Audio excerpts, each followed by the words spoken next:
All right. So we're back, Make It Mastermind podcast, lockdown series, and we've got a friend of the show, Gary Devonport. How's it going, mate? How you doing, lads? All right? Good Yeah, man. we're good. We're saying hello twice again, but yeah, we're good, Yeah. man. Um, Good. how's the isolation been keeping you? How's that switch things up? I'm in a bit of a weird one, aren't I? Because obviously my day job is working for emergency services. Like, I'm not locked down, so rather weirdly, I do like this partial isolation thing. So I'll do my 4 days at home with the kids, and my wife's working from home. So do like the homeschooling, home phys, sort of, looking after my mum and dad a little bit because they're fully locked down due to underlying health conditions. But then for 5 days, I'm back in the car, back to Sheffield, back to work, where obviously there's been a lot of changes, but work's still work. I'm still disappearing out to work 5 days a week and then coming home and doing the partial isolation bit. So for me, I'm probably in a lucky position really that my routine hasn't really changed a massive amount. Aspects of it have, but in terms of I still work my 5 days, every 4 days off, and yeah. So for me, I found the transition pretty easy. If I'm really honest. Yeah, I was going to say the fire service has not had any media coverage at all. Out of all the emergency services, like police, yeah, obviously NHS, ambulance, that sort of stuff. But Yeah. then fire service is not. It's really not being mentioned at all. Is there anything changed, or has there already been anything that you'd be worth mentioning? Well, for us, it's like sort of we've still got to maintain the fire cover to the areas that we serve. So just because COVID-19's there, we're still turning out to serve the communities that we served before. Obviously, with changes. So at the moment, sort of my service have sort of prioritised the fitting of smoke alarms to the people who are extremely high risk of fire. So. But in terms of for us and the COVID response, yeah, we've had a little bit of stuff to do. Sort of not behind the scenes stuff. So like we've been involved in delivering PPE to local councils so they can be distributed to care homes and stuff like that. And we've sent a few people to work with Yorkshire Ambulance Service to drive ambulances. So there is a little bit going on, but it's kind of in a roundabout way out of our remit a little bit. You know what I mean? Like it's very much in healthcare. It's a tri-service thing. We're all involved in it in one way or another, obviously, but it's the NHS that are getting smashed, obviously, more than probably the other services. Obviously, the police, I would imagine their business rate will have maybe gone up a little bit. And for us, it is business as usual, but I mean, not nationally. I think London Fire Brigade are well and truly entrenched in the COVID stuff. And like I said, us up in Yorkshire, we're doing bits, but it's kind of business as usual, but with social distancing measures, with minimizing contact with each other and stuff like that. So yeah, it's a strange one to be fair. Do you know in terms of incident rates, if you can tell at all, have they gone down since the virus, or have they not really To be honest, changed? mate, it's difficult for me because obviously I work in the training department, so I'm not Okay. I'm not out riding the fire engines, but I think calls have probably gone down a little bit, but we're still getting the same sort of incidents that you would expect despite COVID being here. So, for example, a nightclub went up in Sheffield at the weekend. I think we had 8 pumps there at the top of it. So, yeah, so the jobs are always still going to happen. Accidents are always going to happen. People are always going to make mistakes, whatever else. Regardless of whether there's a global flu pandemic or not. Or even just insurance jobs. Well, yeah, it depends how you look at it. What's your take on it all personally? Obviously, like professionally, everyone's got a take, but personally, everyone that we spoke to, their opinions vary, what they're doing varies, how they're coping varies. It's quite interesting. I've been on a bit of a journey with it, if I'm really honest, mate. Like, when I got ill myself in January, which is really weird. I was doing a charity month. I was running every day in January for mental health charity Mind, and I got to day 16, and I did my normal run in the morning. Did about 6k, and I deliberately went fast because I got like halfway through the month, wanted to see how much I'd progressed. So like, hammered myself for 6k. Finished and thought, wow, I'm really tired after that, and just thought, it's just a cumulative effect kind of thing. Get some rest on board. I'll be good tomorrow. Got home, started running a temperature. Anyway, not to dwell on it too much, but had like pretty much all the symptoms that came out of COVID afterwards. So I struggled for about 10 days. I had 7 days of antibiotics. They didn't do anything. And then I was back and about after about 2 weeks. But that was sort of before all this started. But I kind of had a bit of an approach of, sounds like a pretty hefty flu. You know what I mean? It was like that kind of thing. And then I was at work one of the days, and we kind of had a bit of a chat, or I got in a bit of a meeting, like, and some of the sort of the statistics of how they thought this might go started to get banded about a little bit. The well documented in the press now, you know, the best case scenario 20,000 deaths, the worst case scenario 250,000 deaths. That was said very early on in the crisis. And when I sat in that meeting, I kind of sat up and took notice a little bit. I thought, this is a little bit different. Immediately then had a bit of an awkward conversation with mum and dad. My mum and dad are from a totally different generation. My dad was a lifelong miner who's like, you know, bulletproof, don't believe in doctors, don't believe in any of that mess, just looks after himself kind of thing, fully self-medicated, like different mindset entirely. But from his mining background, suffers with COPD and high blood pressure and various other things. And I just had to have an awkward conversation with dad. Look, you know, you take this seriously. It sounds like it's not a joke. Like, so he locked down. My mum were a little bit more blasé, so I ended up having to have a little bit more of a conversation. My mum said, "Look, I'll do anything. I will do your shopping. I'll come. I'll drop it in your garden. Blah blah blah." And we managed to get them kind of locked down. But yeah, so for me, initially, I was probably guilty of being a bit ignorant and saying, it's just a bit of an hefty flu." But then when I started kind of hearing some of the stuff that were getting banded around sort of at work and things like that, it kind of made me sit up and take a bit of notice, and, you know, rightly so, as it's kind of playing out. Yeah, you're right, man. It's I think everyone had the same approach. I know I kind of did, and a lot of other people we spoke to, it was like, oh yeah, it's just flu, it'll be fine, it'll pass. And then you just saw, like, we kind of watched other countries progress, and then you just knew what was going to come. And yeah, I mean, the thing is, we struggle, don't we? We've got a press that likes to sensationalize everything. So previously we've had bird flu, we've had swine flu, we've had this flu, we've had that flu, we've had the other flu. Yeah, and like, I think we probably might have been a bit guilty going, here we go, it's the press sensationalizing stuff again. And, you know, they're always going to do that because they want clicks and they want sales and they want you to watch their channel and all that type of stuff. And I don't think that really helped in the early days. When we started getting the early press conferences from Boris and stuff like that, we started talking about locking down and then schools being cancelled and stuff like that, that I think people started to sort of take notice. I don't know, is that the biggest frustration for you? Is the lack? For me, it's like the lack of information. Like, you can't find a fact for all the shit. It's just it's super frustrating. Like, you want to deal in like straightforward numbers and facts and just honesty, and you just, I don't know, just even now today, it's hard to find that, doesn't it? Yeah, man, it's real difficult, isn't it? Because, like, you know, you live in a world that, if you look on Facebook, for example, you can have 6 or 7 friends that will post a link to an article that's got no substance of where it's come from. It gives no sort of tags to people who it belongs to, the information, and it could be easily misconstrued, like, and easily read into that's fact. Yeah, it has been difficult. I mean, I even saw in some of the early press conferences, because I started to take note with it, like the World Health Organization were actually contradicting what the British government were putting out. And you're like standing there scratching your head going, well, it's the World Health Organization. Surely they must be quite well versed in what hell's going on. But yet the British government are coming out now and saying totally something different. And yeah, man, it was definitely a frustration, weren't it, in terms of, like, in the early days, like, what is actually happening? You know, like, if you remember the very early things, yeah, it's just old people and underlying medical conditions, like, they're in real trouble. Everybody else will be perfectly fine, which has now been proved to be totally wrong. I mean, don't get me wrong, it must be a real difficult one for the government, who like to sort of manage themselves, because it's totally unprecedented. And that word, man, it's been used every day for the last 4 weeks, hasn't it, in one news outlet or another. But, like, I don't think genuinely anybody saw this coming. No, it just proves how, like, vulnerable everything is, how fragile everything is. Like, everyone's like screaming about the economy. Like, we built it, we made it, so it will come back.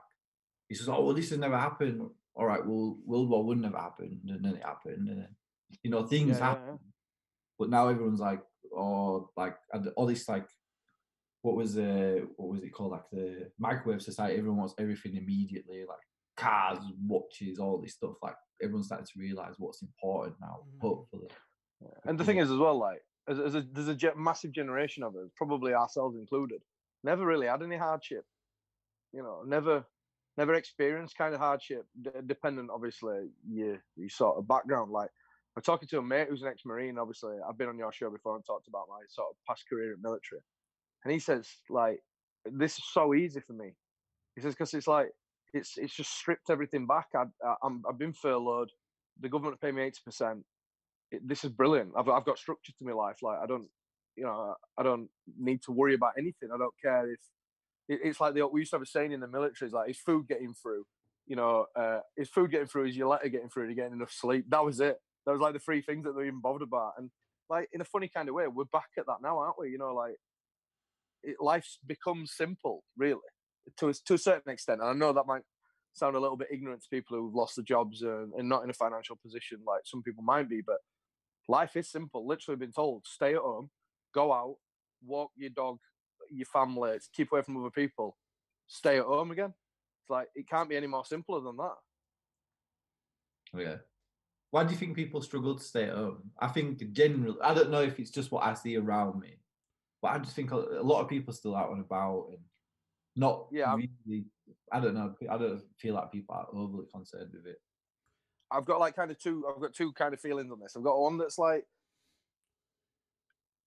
and I see this in my job a little bit, that people don't really appreciate something until it touches them personally.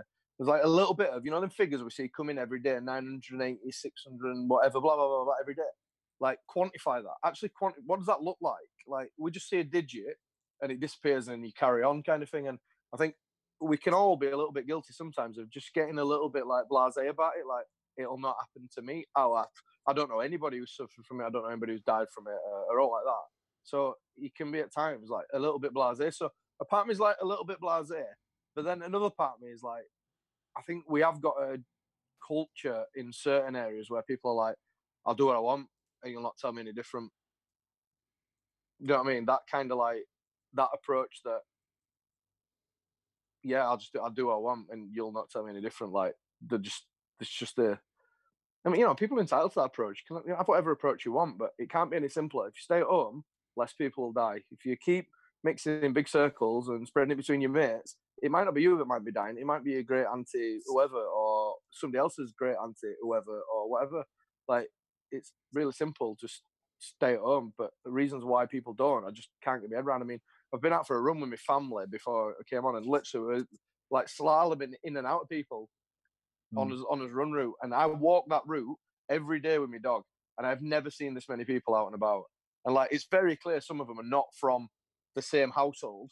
You know, it's like very clear, like groups of 3 and 4 couples mooching around together. You're like, it's obvious that you're not from the same household, kind of thing. So I don't know. It's a difficult one. I mean, I don't know what your guys' take on it is, but like, it is a bit frustrating because, like, can it be any more simpler? Just stay at home. No, it can't be. Do you know what I found the last couple of days have been like the hardest days, even though I've done like the same stuff. I've just had like a shitty fucking mindset. Like the last 2 or so days, like I still get up, I'll work out. Me and Julie have been working on the podcast or whatever, but my mood has been fucking shit, like proper, like bit agitated, like bit fucking aggy or whatever. So I don't know, like it, but then I just take it as it is. Like I would have fucking days when I'm in a bad mood anyway. It just kind of is what it is. But my take on people, you can only control yourself. Like I can only stay in, I can only go for one walk a day. I can only work out of my house. I can't even tell my neighbours over the road to fucking stay in. So I don't concern myself with it, because otherwise it will drive you mad. That's really my take on it. My other take on it is, maybe we don't have like a broad community spirit anymore. People like to think they do because they're outside clapping for the NHS, but no one really gives a fuck about their community too much if they're not willing to stay in. That's right. Kind of my take. I don't know about Julian. Like, we've talked about it off air quite a bit, but not so much. Like, no, yeah, I agree. I think it's it's a multitude of problems. I don't think it's one. I think it's, for me, what I've seen, I've got a shop. You've seen the shop down the road from me, James, and I just see young kids constantly going in and out of that shop, and they'll come out with like one can of Coke, a can of Red Bull, like, and they're walking in like 4 or 5 in the group of friends, like, you know, not a care in the world of what's going on, whether they know or whether it's being passed down to them. So I definitely think it's a generational thing as well. Yeah, I definitely agree. Yeah, it's definitely a generational thing. I mean, I thought about this a little bit, like, because obviously we've got quite a lot of time to think, haven't we, at the moment? Which, you know, do you know something as well? Like, in a funny kind of way, that might be, you know, you're saying, James, for the last couple of days, mate. I had a couple of days previous week where I was like, do you know something? This is shit. Like, this is driving me insane. Like, and a little bit were like thinking, like, the frustration of stuff like that can start to boil you. 'Cause you've got too much time to think about stuff. Where in normality, you'd be like busy buzzing about for work and sorting this out and sorting that out, and planning your next thing, whatever you're gonna do. You've got kind of a lot of time to stew on stuff, haven't you? And like think about it, and then like people's selfishness annoys me to death. Like, 'cause I'm the least selfish person I'd like to think I am. So people's selfishness of just like, yeah, I'll just go out in a big gang of 40 like a horde of zombies and march around the streets like and just pass COVID amongst ourselves and then give it to his loved ones. Like, it drives me insane. But like you say, you can only control yourself, and you can only kind of, I don't know, educate them with the facts. But I think there's a real problem with a certain society generation today that they don't want to know the facts because they'll just do what they want anyway. Yeah, I don't know as well that people probably struggle to trust authority, trust the government as well. So it's like Julian says, there's like a multitude of problems. It's not just one thing. It'd be like there's too many things to iron out for this to be. I definitely think as well, you know, with all the breaking headlines that we're bombarded with 24/7, like 100% of the time, and when something like this does happen, you know, when Wolf does come around, people don't give a shit really because, you know, there's always something going down. Yeah. I mean, we saw it, didn't we, in the early days? Like, listen at us, like it's like we've been at it for years, but like in the early days, the panic buying was ridiculous. Like, you know, you talk about that selfish nature, like, wow, just people like, I'm gonna buy me 75,000 packets of pasta so that me, myself, and my family are fine. You know, like sod, like as daft as it sounds, like, you know, this like clap for key workers and all this type of stuff. When it first started, I couldn't get in a supermarket before I started work because the queues were ridiculous. And by the time I got to the supermarket after I'd finished work, there was nothing left. The shelves were bare. And like I said to you earlier on, from a key worker point of view, you know, for us, really, situation's not really changed. But imagine being a nurse who's been on a COVID ward for 12 hours in the day. They can't get into the supermarket in the morning because people are panic buying. And then they go on a night and there's no left because people are panic buying. And you're just thinking, just calm your shit, buy what you need to buy that you'd normally buy, and go home. There's enough food because there's been enough food to sustain us all this time. The food's not a problem. People's selfish attitude to the food is definitely the problem. Yeah, you said it earlier, but we've never had anything hard. We've never had anything remotely hard. The worst thing that's ever happened in my lifetime is like 9/11, and it was in another fucking country, and I was like 5 years old. Yeah, that's really on like a global scale. That's the hardest thing that's ever happened, and what it affected, like travel for like 2 days, and then America went to war with fucking Afghanistan, and that was it. Not it, obviously, it's not small, but to affect me personally, it has no effect on like my mindset or how fucking resilient I am. So mate, like that. We were saying the other day. Imagine if the internet went down now. That's when the shit would go off. Legit. Imagine if the internet went down and Sky stopped working. There would be riots, man. There would be riots. I swear to God, there'd be riots. But that's scary, though, isn't it? Like that. Mate, it just shows, like James mentioned it earlier, our society lives on a knife edge constantly. And this is the first time, really, we've come towards a sharp bit of that. And, like, when it takes a couple more things, and honestly, like, I'm not a conspiracy theorist or anything like that. Just, you know, something as simple as, I don't know, an electricity power outage for a bit. The world would end. The world would go mental because generationally, we've never had to deal with anything like that. You know, we're not, you know, we used to, like you said earlier, everything, like now, I want it now, on tap now, you know, I want to watch that program now, I can stream it, I want to, like, you know, like when we were kids, Like, if you wanted to watch a new film, you had to go to Blockbuster. Like, that's dead now. You know, that I could literally turn my telly on now and pretty much watch anything. Yeah. Like, so imagine if the tellies went. Imagine if you had to actually talk to the people you live in the house with. Like, the world would end, wouldn't it? It'd go mental. You've kind of scared me, man. I haven't even thought about it. But now, right, if the internet went down, or even, I reckon, 5 days, America would turn into the Purge, man. the world would. It would be the Purge. It'd be. Mate, I read something ages ago. Like, one of the biggest threats to the UK government economy before a pandemic flew was a power outage that lasted longer than 7 days. And I read it in an article because I'm sad like that. And like the first 3 days was like queues at petrol stations, all that type of thing. By the time the 7th day came round, it was like mass casualties and rioting, everything. Because if you think about what is controlled by electricity, petrol pumps, ATMs, supermarkets, to every bit of technology we pretty much rely on is run by electricity. So when people are getting like 7 days in, like, you know, you and Dave from down the street who both need your car filling up, survival of the fittest, like, you know, it's who's going to win, who wants that petrol the most, that kind of thing. And, you know, like you said, James, that's scary now because of the society we live in, that it's everybody's for themselves a lot of the time. Like, not everybody, but, you know, a good percentage it's a self-perpetuating cycle where people are just bothered about what they get out of it. No, I 100% agree with what you're saying, and I don't know. When I kind of step back and zoom out and look at all of it as well, it kind of feels like the system's kind of designed to be that way. And you know, we're all in the rat race. We're all trying to pay our mortgages or rent, and the only reason those people are mostly panicking is because they're thinking, "Oh shit, what if I'm not able to eat for 3 months?" And they've just probably panicked out of that and gone and bought all the fucking food so no one can buy anything else. They've not actually thought, oh, what about everybody else? It's out of like that fucking the fear out of doing that. So, but I don't know. It feels like like I'm good. Back to my point. It feels like the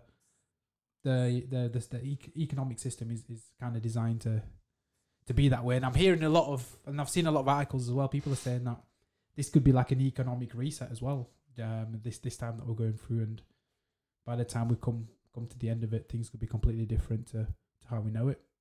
What do you guys think on that, on the other end of this COVID? I definitely think things are going to change. I mean, like, I think the days of everybody going into a big office or a big call center, or, you know, what I think them days might be going. Like, I don't think people will rely so much on having everything under one roof anymore. Like, big, you know, flashy the old Toys R Us offices. yeah, the old Toys R Us slogan, everything under one roof. I think everybody will realize that, like, you can pretty much buy anything you want online, like, and you don't have to go into the high street, and you don't have to go to, like, obviously the talk of the high street dying before this was massive, weren't it, because of internet sales and stuff like that. I think it's only going to make it worse. But in terms of how we work, obviously I'll still have to go to work because I can't really do my job from home. But I think a lot more people now will find their work remote from, because let's be honest, this might go on for another 12 months. Like, you know, some of the social distancing that's in place now, you're not going to see lifted until they find a vaccine. And they're talking like 12 to 18 months for a vaccine. So, you know, this idea that one day they're just going to go, right, everything goes back to normal, it ain't going to happen. And like, we spent the first bit of this getting into, what did the government call it? The new norm. So like, make everything come normal again. I think we'll come out of this where a lot of the things that we put in place for COVID will become the new norm, and they'll just never return to how they used to be. And yeah, I think there'll be a big change. Economically, I think we'll obviously pay for this for a long time after this. So yeah, so there's definitely going to be some changes. Like, I mean, will it really change society in the way that they look at each other and things like that? I don't think so. Like, I think it's fantastic that we clap for the NHS on a Thursday night. 3 weeks after we return back to normal, if there's a debate about NHS pay, there'll not be an uproar after it, because, you know, it's the old out of sight, out of mind type thing, which is wrong, massively wrong. So I don't think it will reset society and society's attitudes a massive amount. But certainly I think the way we work and the way things sort of work will be different, a lot different.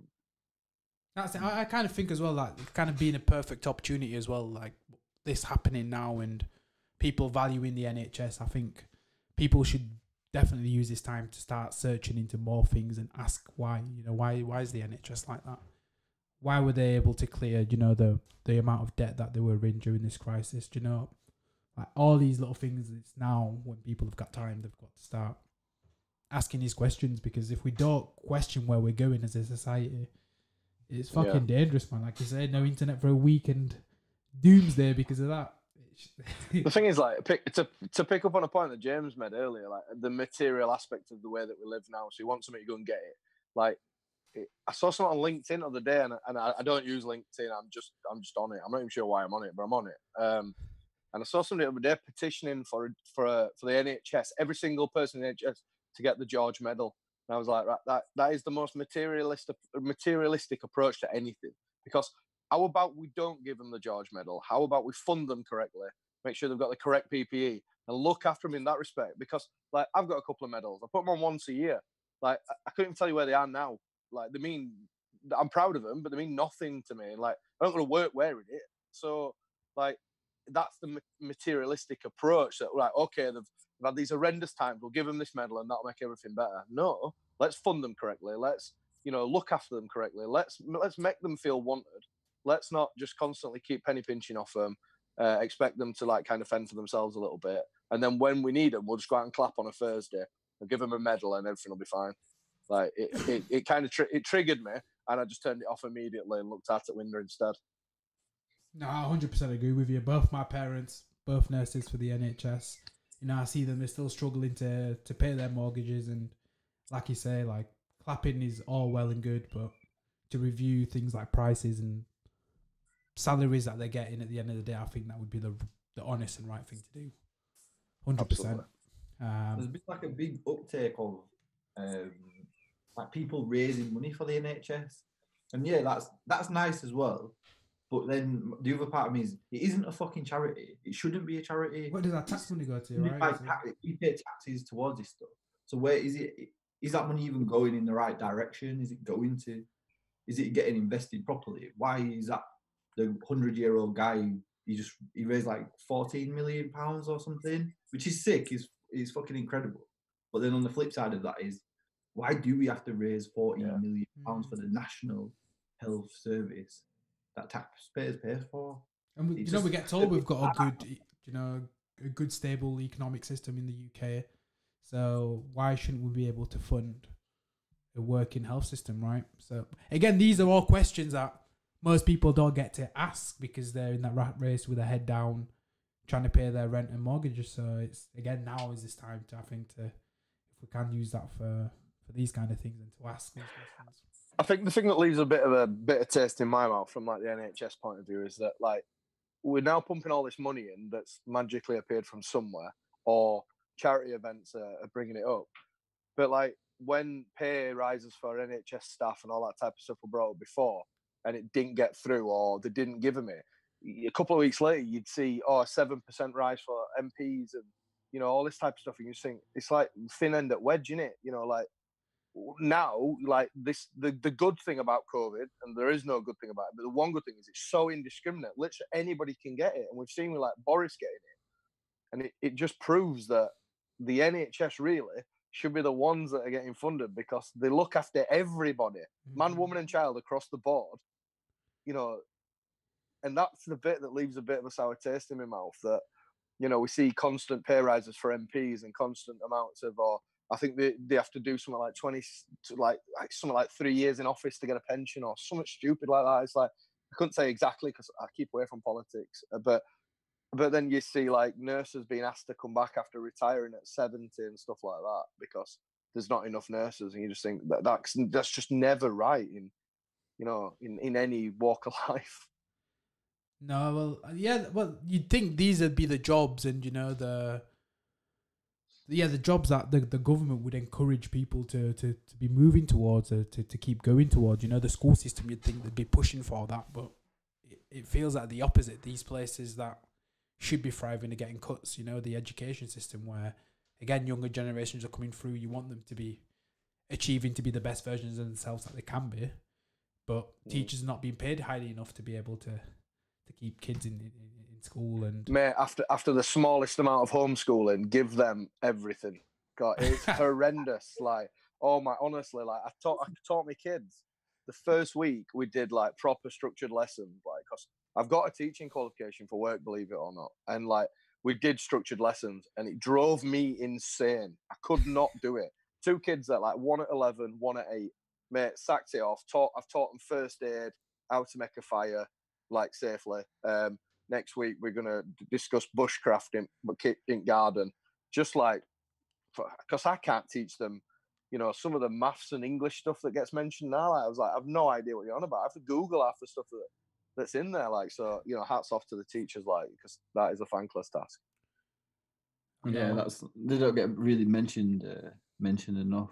But yeah, you hear them complain, right? I don't know. It feels like for me, like anytime I speak to people that are in teaching, and I've got quite a few friends, and there's always like, I don't know, it feels like they're always biting the lip. It feels like that way anyway. A lot of the government teachers that I'm talking about, it feels like they're both. It feels to me that they're underpaid from the conversations I have with them. So. Yeah, probably. Do you know what? Really, when you look at it, like nurses, teachers, police officers, firefighters, anyone that's supposed to be serving the community, those jobs should be like revered. They should be like one of the jobs that people aspire to the most. But because of the way the system is set up now, if your job generates profit, then it's more, now you like high regard, like, oh, I made 100K last year, boy, you got a sick job. Doesn't matter if you made 100K kicking dogs in the head. Oh, I made 100K, like, and then it's like, well, it's just the way the game is rigged now. Unfortunately, if you don't generate profit, you're not as important. You're not going to help grow like the UK's GDP, and so no one cares. It's fucking horrible, and that's probably where we lost out. Back to the earlier point, like that's where we lost that community spirit. Like, yeah, fuck it. Like, well, I made more than you last year, so fuck off. I don't care. And I know it's not like that generally, but there is some sort of leverage towards, I don't know, profitable jobs, I reckon. That for sure. In terms of pay rises and that sort of stuff. The NHS will never make money. So they'll fund it to the bare minimum. So I don't know. I don't know if you agree or disagree, but that's kind of the way I see it. The thing is, I'm probably coming from a twisted element, because obviously I spent years in the military and I've spent years in the fire service. And I probably do come from a kind of like pigeonholed idea that, yeah, they should have got paid more because of this, and this. You know what I mean? And if you ask me genuinely, the armed forces don't get paid enough. People in my role don't get paid enough. The NHS don't get paid enough. Police officers don't get paid enough. Public services don't get paid enough. Like, it's just the long and short of it. It is what it is, and it always has been that way. And it always will be that way, because we are probably the cheapest insurance policy you could ever ask for. Because, like, literally, if either of you guys now rang for a fire engine, for example, because your kitchen were on fire, you're getting one. It's coming. You know what I mean? Regardless. And, you pay council tax into it. And, like, if you look at it from a governmental point of view, they go, right, okay, so the government, the council tax pays in, so they pay that much in. We'll put this much in. That about covers the wages. There's no appetite to give us a pay rise. And it's the same across the board, because, like you rightly said, we're an insurance policy at the end of the day. Like, all three of us have got insurance policies for whatever reason. None of us pay any attention to what comes out of this bank every month, because we know it goes into whatever it goes in. The only time we pay attention is when we want to make a claim on that insurance policy, and that's the only time people will ever sit up and take notice. If you end up in a smash, by the NHS mend you. If you're unfortunate to come across one of us and we have to pull you out of an house fire, if the coppers come because you've been burgled or something like that, that's the only time people ever sit up, take notice, and go, well, what these people actually do? Like, I sit and have discussions all the time with, like, my mates who are in various jobs, and I tell them what I get paid. They laugh about it, genuinely laugh about it. Like, I've got mates who are tradesmen. They laugh about what we get paid. They laugh about it. It's laughable, to be fair. In terms of what they expect us to do at possibly one point in your career, and that's the kicker a little bit. Like, we're not diving in and out of burning buildings every day. We're not, abseiling off cliffs every day. But it happens, and it happens across the course of now is a 40-year career. And it happens.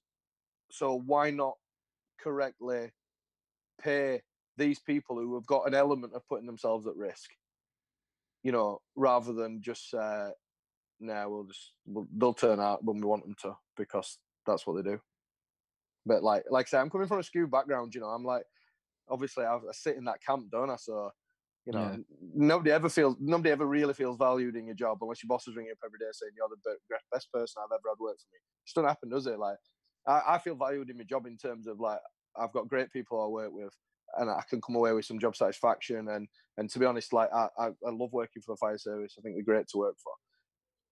But like, you know, is that enough eventually? Is that enough? You know, like, I think going across, like, we had like a 10-year pay cut because we just didn't get a pay rise for 10 years. So inflation went up, prices of everything went up. We just marked time and stayed where we were. You know, and people get frustrated about it, and people get annoyed, and then it becomes a big shouting match, and everybody then loses sight of what they're shouting about. And yeah, it's just frustrating, isn't it? But yeah, I think government wise, they need to have a look at this after. You know, I'm not purely pointing from a firefighter point of view, but like the NHS doctors, you know, ambulance staff, where, you know, these people who do incredible things. Like I've been at incidents before when paramedics have turned up, and we've had doctors turned up at incidents, and I've stood gobsmacked at like some of the stuff they can do outside of roads and things like that. It's absolutely astounding, and the pay is garbage, really, for what it is. You know, bit of a rant there, but but like I say, I'm kind of from a skewed angle, because obviously I'm in it, and I'm never going to think I get paid enough. Particularly when I speak to my mate who's like, I don't know, a gas engineer, not taking anything away from him, but earns 3 times what I earn a year, and he's got a lot of responsibility, and like I get that, and it's not a race to the bottom. He gets that, so I should get that. You know, it's like just pay the public sector, the armed forces, just pay them what they deserve. And that might not be.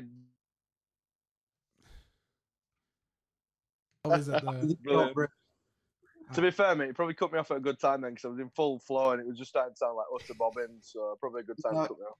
Do you know what you make? Is it recording now? Yeah, we're backing. I was gonna say, like, to go back to your point, is that it would, if the NHS was so sick of getting underpaid, and if take people's nature out of it, fucking go on strike now. I tell you what, you'll get what you want. Because the problem is with jobs like this, people with a certain nature are drawn to it, like social workers, certain nature, caring nature, NHS, certain nature, police, you know, like healthcare, that sort of stuff. People have a certain caring nature, so they would never do that. They put their patients above even above their role, basically above themselves. But in an ideal ruthless scenario, COVID strikes the UK, NHS turn around and say, "Now we've had enough. Now you figure it out." And then it's strength in numbers, isn't it? It's the country would be like, "Fucking pay him, Jesus Christ, get them back in there." Well, you see, France do moves like that, don't they? The French are. Yeah, me and Julian spoke about it before. Like, if the French don't like something, they're in the fucking streets together immediately. Trains are not running, and you're not getting that petrol. Yeah, in a way, it's really impressive. Yeah, I mean, like, I've got a little bit of experience in this, because in my career as a firefighter, we've been out on strike a few times. So the first time was for one reason that I'll not get into right now because it's a bit political. But the other reason was they wanted to change this pension scheme, and basically they wanted us to work from instead of 55 to 60, and pay, basically, to keep it really short, pay more in, take less out. Right. So we went, well, hang about, that's never fair. And you want, you know, female firefighters, male firefighters to be running in and out, potentially in and out of burning buildings at the age of 60. When, like, I think it's scientifically proven that women won't be able to sustain the fitness level, or a very few will be able to sustain it, just purely because of, you know, genetics and the way that they are. So we went on strike about that. Mate, you would not believe the wrath of the media when you go on strike. The spin is incredible. Incredible. Like, the hate that you get is incredible. Like, for example, firefighters, well, they've all got second jobs anyway. Right. Instead of saying that, look why they've got second jobs. Because they're paid shit. So they go and get second jobs so they can have the nicer things in life. Because the fire service wage only just probably about covers the mortgage in the modern day. Like, but that gets used as a weapon. Like the amount of times when we were on strike, I heard like, oh, yeah, they spend all day playing pool and that. Mate, literally, I've been in the job 13 years. We've not had pool tables for 10 years. We've not had dartboard for 10 years. Like, it's just spin. It's just like, but you wouldn't believe the sort of wrath of the media and the spin merchants that comes out at times like that. Like, some of the stuff here is just absolutely ludicrous. But like going back to what we were talking about earlier, people just eat that free information. They don't proof check it. They don't see what's behind it. They just eat it nonsense and like take it, and then that's true kind of thing. You know what I mean? Like, and it's so it's dangerous, weird, isn't mate. it? It's so dangerous. I mean, because like the opposite of what you're going on strike on for, they're basically spinning that message to say the opposite message of that, and people are believing it. It's like fucking scary. Do you know what else? With how many issues does this happen? And then I keep going back to this. I feel like a broken record. Like people need to start questioning this like a lot more seriously, because like you said, until it happens to them, that's when we'll sit up and actually pay attention to it, and it might be too late then. So yeah, definitely. Absolutely, man. Do you know what I wanted to? Is a random point, but because you're a football podcast professional, I wanted to, so I kind of had this. So I read this book. Neil recommended the book. Is it in here? It must be downstairs. It was like a Man's Search for Meaning, Viktor Frankl or something like that, right? And he's like about finding meaning in the concentration camps. And then I ended up watching. It's a bit random this, and then I started watching Sunderland Till I Die on Netflix. And I was watching like how upset these fuckers were because they get first season I'm on, so they just got relegated. And I was like, people always go like, oh, sport don't really matter, it doesn't do too much. And then really like in this time with that, and then after reading that book, I was like, at least it gives people fucking meaning to their lives, and that's been like stripped away, like something so trivial. And it just made me wonder, like, fucking hell, like what would football do to people's half the country's morale, or sport, or something in general? It made me realize that like football can kind of be like a bigger thing than a crutch, you know. What I thought it was. Yeah, or like, but to give people any sense of meaning in a time like this would be fucking valuable. So I think you don't really appreciate something until it's not really there. I think with the football thing, it's like a couple of points in it. Like, it's obviously when we were like years and years gone by, and we had tribes and stuff like that. Like football, following a football club, you're part of the tribe, so you feel part of the same gang. And during the COVID thing, the gang's kind of been broken up. They're going, right, there's no football, you're not part of that gang anymore. And people like struggling to find their identity. Like, well, hang about, I'm a delivery dude Monday to Friday, but then I follow Leeds United on a Saturday, as an example. Like, but hold on, I'm just a delivery guy now. What else do I do? Like, what do I talk to my mates about? Like, you know, what happens, kind of thing. Like, football's gone, and yeah, it's bizarre. Like, I mean, obviously, we're entrenched in it. Like, it's weird because we just started this Poxy podcast stuff as a bit of fun, and like now we're fully entrenched. Like, people come and ask us our opinions on stuff, and like all sorts of weird stuff. And like when they suspended the football season, like it was just weird, like a weird sense. Like the first question was, when's it coming back? It was like it weren't like people forgot. Are we still getting promoted, mate? Come on, be honest. Yeah, mate. Yeah, well, that like for you, are we still winning the Premier League? And for us, are we still getting promoted? But it was like suddenly the killer virus outside the window melted into insignificance. It was like, hold on, when am I getting my football back? Like, you know, forget the killer thing out. When's football coming back? I need to know. And like, yeah, man, it is a meaning. Like, it is something. There's something definitely in it. Like I remember like coming to end of season, being gutted that the summer breaks in, and what is it, like 2 months, something like that, 2 and a bit months, something stupid. Even when Leeds was shit, like when we were like 16th in league at finish, I was like, oh well, it's always next year. When's next year? Because what do I do now? What do I talk about? What is life between now and then, kind of thing. And yeah, it's weird, man. Yeah, there's definitely something in it, like, and it's been difficult for us as a podcast to be really honest as well. Like, we've seen a massive smash on us downloads and subscribers. Purely because there's nothing to talk about. There's only so many. There's only so many quizzes, so many connotations of how the season's going to end that you can talk about, and then there's not to talk about after that. It's weird. Yeah, it was like just a weird epiphany for me. Like, oh, it actually brings like a lot of meaning to people's lives that maybe, like you said, they just might just be like a delivery driver through the week. And having that sort of affiliation to like a sports team is that it can actually be massive for someone to give them something to look forward to, and that's been kind of like stripped back. And maybe this time's probably a time where people realize that they need some more meaning or purpose or something in their life, or I don't know, like it just kind of twigged to me today, like, oh, it is quite a big thing to have that sort of meaning and connection with something, not just football. Don't want people listening to think, oh yeah, it's just, oh, I don't support a football team, so I'll switch off. It's, you can find more than that, I guess. Yeah, definitely. I mean, so anything in it, like I had one of Leeds players on podcast the other day. We touched on the mental sort of strain it puts on them when they're injured, and this kind of like transfers over. So like footballers live, eat, breathe, drink football, and then when they said to them, you can't play for 6 months because you've done your ACL.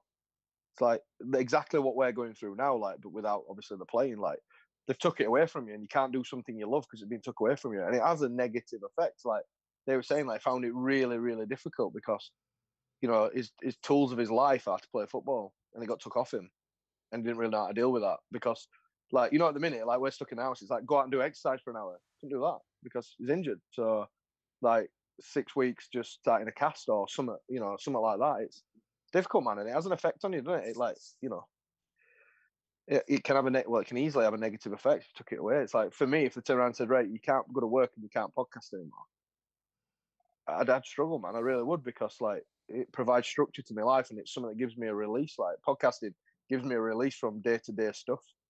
Like at the minute, I come up to my bedroom, which is where I am now, open a laptop up and talk football to somebody or about football for an hour, and I forget that there's something going off outside the window, and I close it, upload it, and I'm back into the real world kind of thing. And it's the same for you guys here as well. Like, so listening to other people's opinions, other people's stories, you're away from it for a bit, aren't you? 100%. If you take that away from people, you're struggling, man.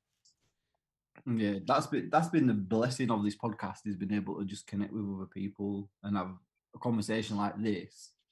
That's away from like the people you live with or like your close friends and family, like completely diverse and a different opinion, and then someone says something like, yeah, I was feeling the fucking same way, and it just, I don't know, it just gives you like a bit more support in a way. I think is quite nice in that sense, on it selfishly. Maybe people listening, maybe not, we don't know, but yeah, it's definitely pretty cool, man. Sick. Cool. Well, Gary, we've hit the second part of our show where we've got a few lockdown themed questions that we'll ask you. So, James, I'll let you kick off with number one.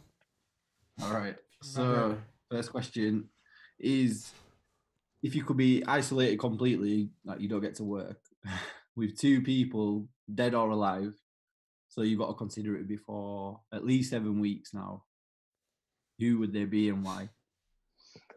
So, first one, random one. It'd be my granddad. I know this is really weird, but I never met my granddad.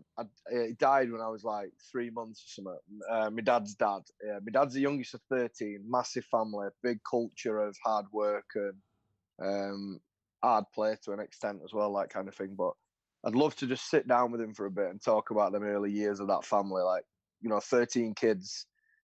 My dad's eldest brother's still alive. My dad's the youngest. In between that, now it's kind of been decimated through illness or whatever. But they had some serious hardship. Like, he was a cobbler for the local village.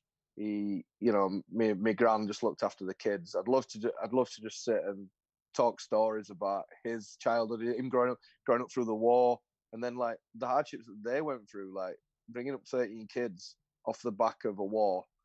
They no tellies, no like that, no entertainment for the kids kind of thing. So yeah, he'd definitely be up there, like just because I'd love to get to know him more that I never got the opportunity to. So yeah, he'd definitely be up there.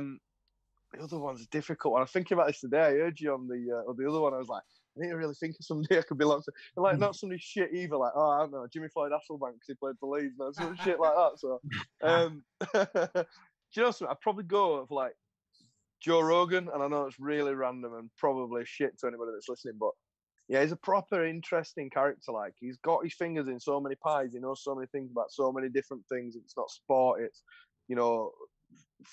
really physics, philosophy, anything like mental health. He's literally just got such a broad brush across everything, which is what makes the Joe Rogan Experience so successful. That probably him, because he can spin a podcast out for like 3.5 hours, so he can easily do a bit for us kind of thing, and keep us entertained for a while. So yeah, probably chuck him in there as well. Solid. Can you recommend a book for people to read, or documentary or whatever to watch throughout lockdown? Yeah, so I can give a book and a documentary. So I got bought a book by my neighbour at Christmas. You know, when you're allowed to go near your neighbours and that, and it's called Blink, and it's about the brain's ability. I've read that. Or a part of the brain's ability to. So I can't really explain it, but like, do you know, like when you just get a feeling that something's not right? Gut feeling. You know, like, so yeah. So you look at something and you go, no, that's not right.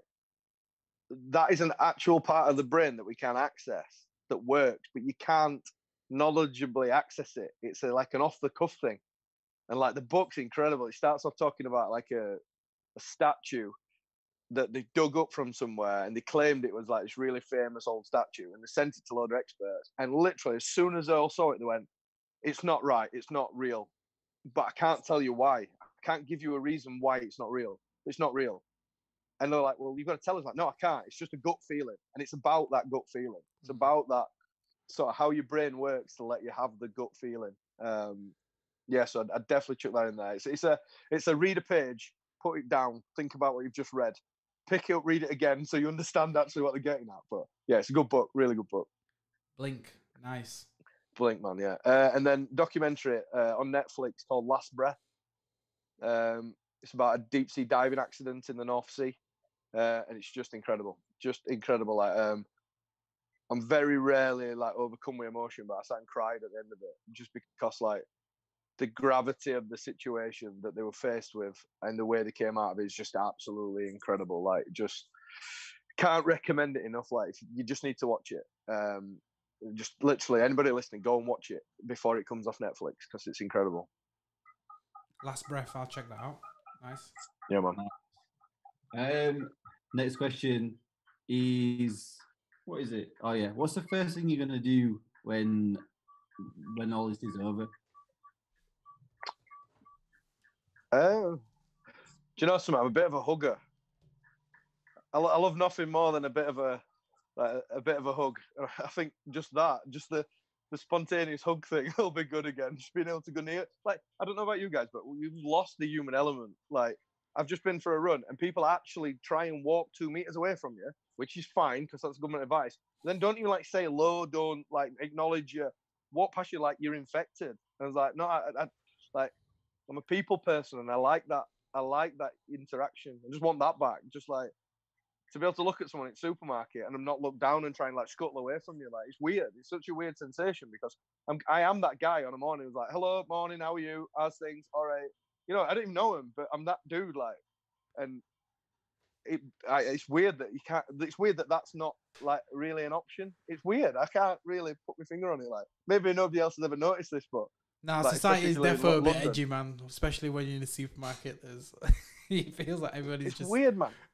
Yeah, it's so weird. Like a woman in Asda the other day were having a right issy fit because like I walked near a trolley that she'd left in the middle of the aisle. I was like, what do you want me to do? Like, Spider-Man up the racking to keep away from you? What do you want me to do? Like, I've got no choice. I've got to walk around you, kind of thing. So yeah, it'd be nice just to like return back to being able to talk to people and go near people. No, I hear that. Yeah. Boom. Last question. Have you got a goal or anything set in mind that you want to come out with by the end of isolation? Do you know, I started this like I was like, I'm going to learn Spanish. I lasted like 3 days and just didn't learn Spanish. Now, man, just to come out and like, it sounds a bit cheesy, but just like grow from the situation, like take as much as I can from it, like maybe learn the bits I can do better as a person, but like, you know, other side of this as well, I get to spend time with family. Like, sometimes it's hectic, kids are in and out of school, my wife's in and out of work.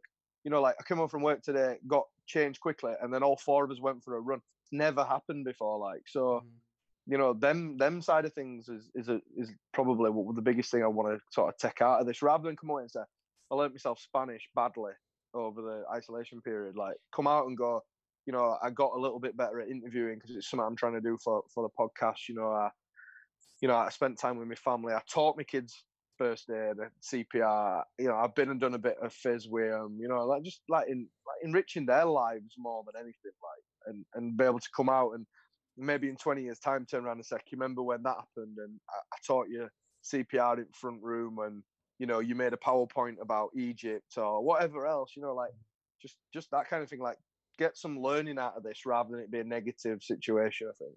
No, that's a sick message. Definitely, like, work is something that you can take out with you at the end of this isolation and keep working on.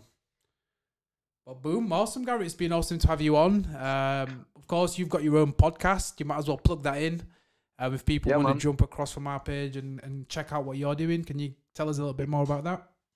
Yeah, sure. So, got Talking Shutt, Leeds United podcast. We're now, believe it or not, we're 100 episodes in, but we're currently doing episode 99 plus 1, plus 2, plus 3, plus 4 till football comes back, and then we'll do episode 100 when football reappears, kind of thing.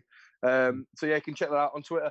At Talking Shutt, on Instagram, on Facebook. We're a bit shabby with Instagram and Facebook. So yeah, check across them. I've just started hosting another podcast for The Terrace. They were a retro kit culture company who make some smashing mugs and coasters and literally everything. They've done some great stuff. They've done some NHS mugs as well, which are brilliant. So just started doing a podcast for them. It's a little bit different. It's a little bit about behind the scenes kind of thing or in football. So marketing managers, broadcasters, things like that. So yeah, so that's it podcasting wise. Just to be really cheeky though, I've got a charity event coming up on the 26th of this month. Going to climb the equivalent of Snowdon up and down my stairs in my house to raise money for muscular dystrophy. So we start at 9 o'clock in the morning. So if you check me out on Twitter at DinglebertDev, I'll do some sort of Twitter live and that as we're mooching up and down stairs. And if you can spare a quid in these crap times, then I'll share the Just Giving link on there as well. Yeah, ping us the link. We'll bang it up on the page. Sweet. How many times do you have to go up and down? It's three. I've worked it out, and rough estimate is about 355 times because I've got 13 stairs. So it's about 355 times. I'm just going to round it up to 400 just to make sure I've definitely got it in the bank. Like, I climbed Snowdon a bit ago for a guy called Martin Highwood who suffers from muscular dystrophy. And he had a charity comedy show with John Richards and a few other people, and a few other people, Russell Howard. And unfortunately, it's had to be cancelled due to this. So his wife came up with the idea that a lot of us would march up and down the stairs all day until we did the equivalent of Snowdon and just try and raise a bit of funds. So yeah, so that's what we're going to do on 26th. Does going down count? No. So up and down. Hell. Up and down is 1. So obviously, yeah. All right, yeah, that's what I was getting at. I was like, yeah. You've got to go down, and that's for nothing. That'd fucking hell. All right, yeah. It's still pretty shitty though. So good luck. It's gonna. I'm all worried about my carpet. If my carpet's gonna survive, but never mind. Permanent like feet marks. Yeah. Boom. All right, Gary, man, it's been awesome talking to you, and class, man. We'll catch you soon, mate. Yeah, man, keep it going, lads. It's class. I enjoyed it. It's really good. Cheers, man. Over and out. Take care. Take it easy.